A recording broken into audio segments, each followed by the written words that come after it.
Good morning and welcome to Hope, Faith, and Joy Daily Devotion with me, Pastor Amanda.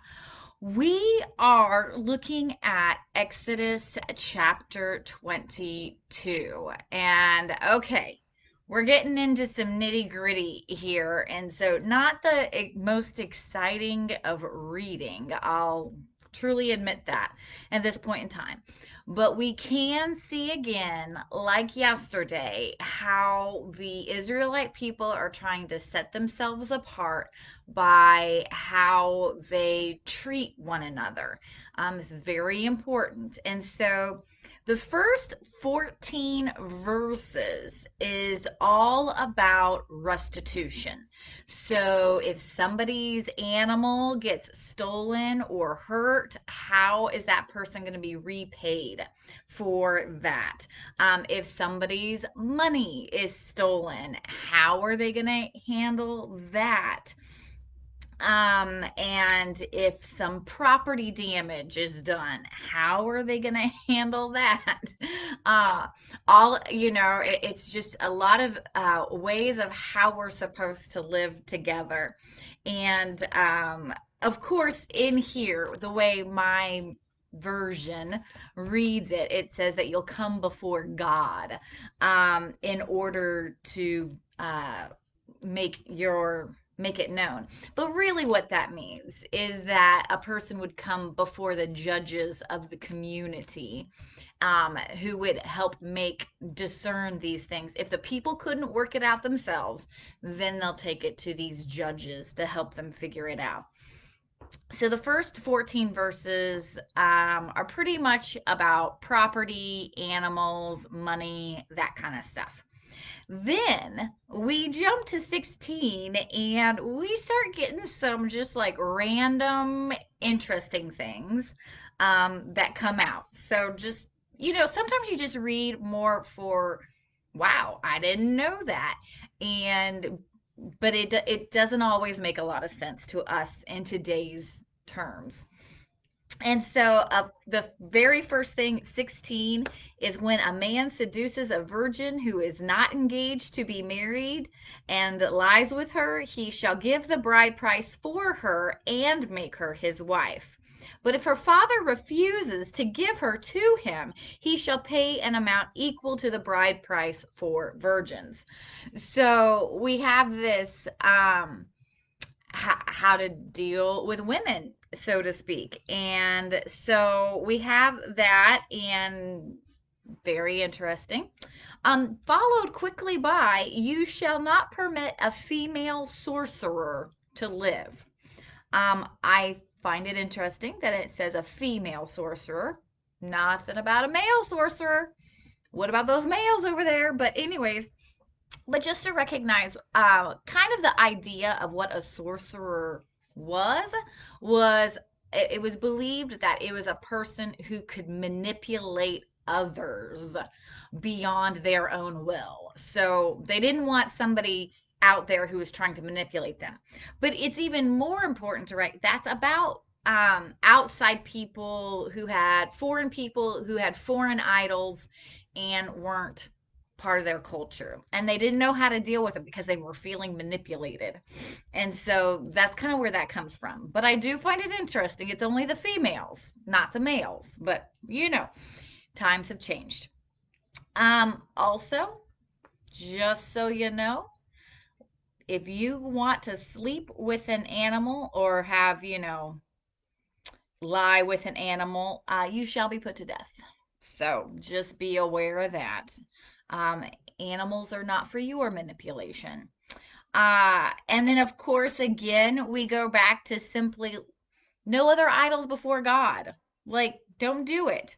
And if you do have an idol, the idol will be destroyed. We're going to come in and destroy your idols. Um, uh, this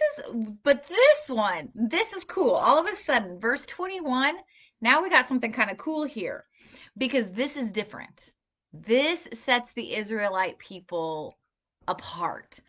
You shall not wrong or oppress a resident alien, For you were aliens in the land of Egypt. There is a recognition of how you are supposed to treat immigrants, that you are supposed to care for them because we ourselves are immigrants. It's this beautiful part. You do not abuse them. And when they cry out to God, I will hear them. God's saying, like, they're just as important to me if they are being abused or hurt. I mean, this is good. And it says that if you do not pay attention to the your wives that become widows or to the children that have become orphans, God will be angry. Like, God's compassion is for those who cannot help themselves and who are trying to flee to a safe place. Oh my goodness. Now that's to me really cool. But it's snuck in here in all this other stuff. So you have to kind of read carefully and at the same time discern what you're reading all at the same time. It can be very intense. So then it goes into how we lend money, and that if you're lending money to the poor, you cannot charge interest. That if your credit, so to speak, for them is their coat and that's all they have, at the end of the day, you have to still give them back their coat so that they have something to sleep in. Like, there, I love this in at the end of verse 27. And if your neighbor cries out to me, I will listen, for I am compassionate. I think that's interesting. It says, if your neighbor cries, I will hear. It's this idea that you too should be listening to your neighbor. This is not about you. It's about your neighbor and the needs of your neighbor. It's this being aware of the other. Very, oh, I love it. I love it. And of course, again, it goes like, do not revile God. Love your God. Love God. So put it back in there, back to the Ten Commandments. Love your God. And then it also says, you shall not delay to make your offerings. Again, this is kind of like going back to your tithe. You give to God first, from your first and not your last. It's from your outflow. Also an awareness too of that, they say like your firstborn sons will be dedicated to the church and or to God. And same with the first male offspring of your animals and livestock. And so that's very that it's kind of keeping up with that, remembering who's saving the people, who's protecting the people. And again, it has another little recognition of what kind of food to be eating. Therefore it needs to be food that's always consecrated, not, so to speak, at this point in time, it's not really what it says, but modern day terms, don't eat roadkill is kind of what it's saying. It needs to be something that you planned and prepared. It's not just something you found on the side of the road. And so an awareness of what you're eating. So, it's like kind of a mishmash of interesting laws that we have here today, them all kind of put together. But there are, of course, some really good things in here and some just kind of interesting. But we're learning about how what the people were thinking at the time, what they were experiencing, and how a lot of these come from how they're responding to situations.